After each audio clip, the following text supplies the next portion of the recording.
Hello everyone, in today's video we will see how to turn off screenshot sound on Samsung Galaxy S25, S24 and S23 Ultra. Okay, so to turn off the screenshot sound on the Samsung Galaxy devices is not a straightforward because the Samsung does not provide a direct settings to disable the screenshot sound alone.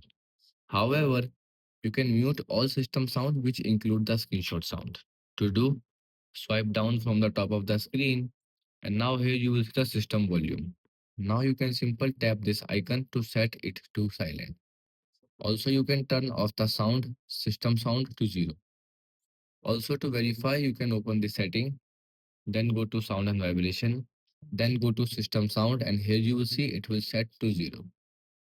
Okay, so here is how you can easily turn off the screenshot sound on Samsung Galaxy S23, S24 and S25 Ultra.